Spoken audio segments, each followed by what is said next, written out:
রূপক সাংকেতিক নাটক হিসেবে রক্তকরবীর সার্থকতা। রূপক সাংকেতিক নাট্যের উচ্চাঙ্গের শিল্পকলা প্রদর্শিত হয়েছে এই নাটকে।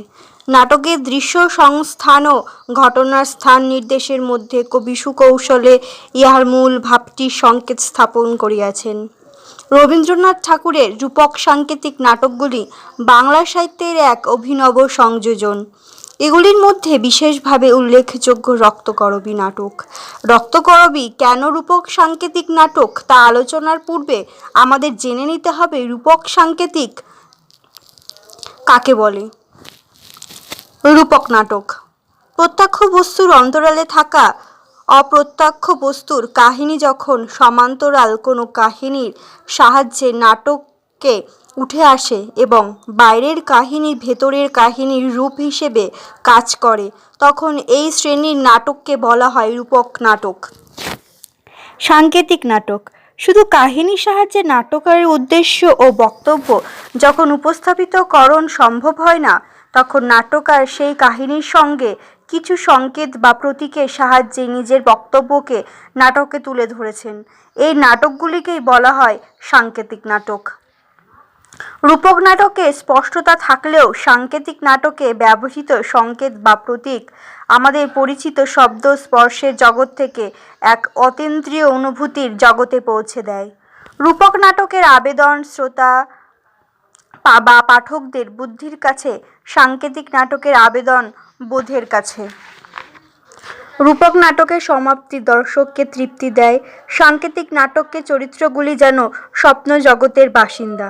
এই স্বভাবধর্মের কারণে অনেকে রূপক ও সাংকেতিক নাটককে পৃথক না করে একই সঙ্গে রূপক সাংকেতিক নাটক বলে।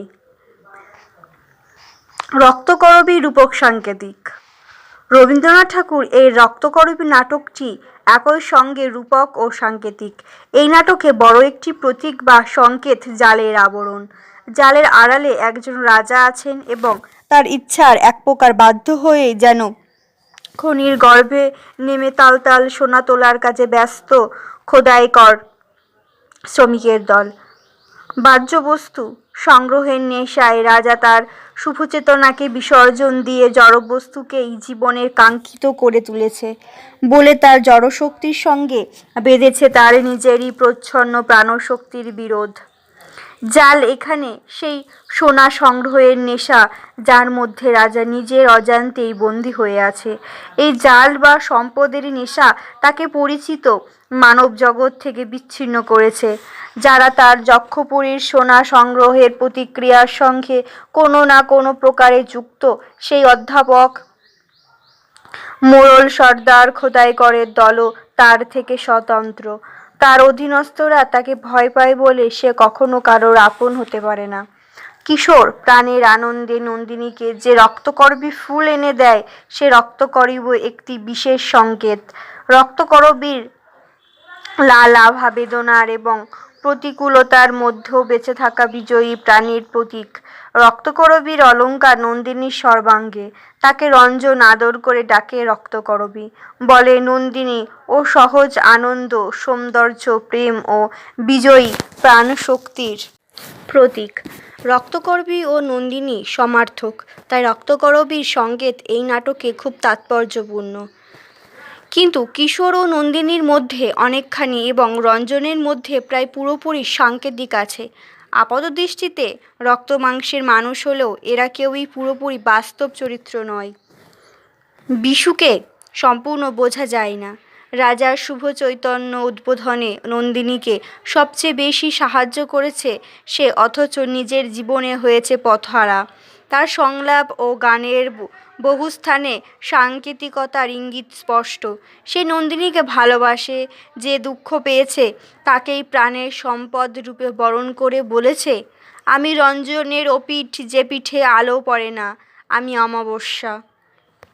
রক্তকরবী নাটকটি সম্পর্কে আলোচনা করতে গিয়ে রবীন্দ্রনাথ প্রসঙ্গসূত্রে বলেছেন যে রামায়ণ কর্ষণজীবী ও আকর্ষণজীবী দ্বন্দ্বের কাহিনী। প্রমথনাথ ঋষি মহাশয় তার রবীন্দ্রনাট্যপ্রবাহ গ্রন্থে যথার্থই বলেছেন। রামায়ণের সহিত রক্তকরবীর তত্ত্বগত ঐক্য প্রদর্শন করিয়াই রবীন্দ্রনাথ ক্ষান্ত হন নাই। নাটকটিকে যতদূর সম্ভব রামায়ণের প্যাটার্নে বা ছাঁচে ঢালাই করিতে চেষ্টা করিয়াছেন। সীতাহরণের এবং তাহার ফলে লঙ্কা ধ্বংসের রামায়ণের মূল বিষয়। নাটকটির মূল বিষয় অনুরূপ নন্দিনীকে যক্ষপুরীতে আনয়ন এবং যক্ষপুরী ধ্বংস। রঞ্জন চরিত্রটি প্রায় সাংকেতিক, সে যৌবন ও প্রেমের প্রতীক। শেষ পর্যন্ত তার মৃত্যু হয়েছে এবং রাজার জালের আবরণ ছিন্ন করে নেমে এসেছে সবার মাঝে। প্রাণের বিনিময়ে প্রাণের উদ্ধার, এই গভীর তত্ত্বটি এভাবেই রূপক ও সাংকেতিক আশ্রয়ে ব্যক্ত হয়েছে রক্তকরবী নাটকে। এই নাটকটিতে মানববাদী রবীন্দ্রনাথ স্বর্ণ সংগ্রহের একটি আপাত কাহিনীর রূপকে সমগ্র বিশ্বজুড়ে মানুষত্বের লাঞ্ছনাকারী সম্পদ সংগ্রহের লালসার ক্ষতিকারক দিকটিকে তুলে ধরেছেন। তাই সব দিকে বিচার করে রবীন্দ্রনাথ সৃষ্টির অসামান্য নিদর্শন। রক্তকরবীকে অনায়াসে সার্থক রূপক সাংকেতিক নাটক বলাই যায়।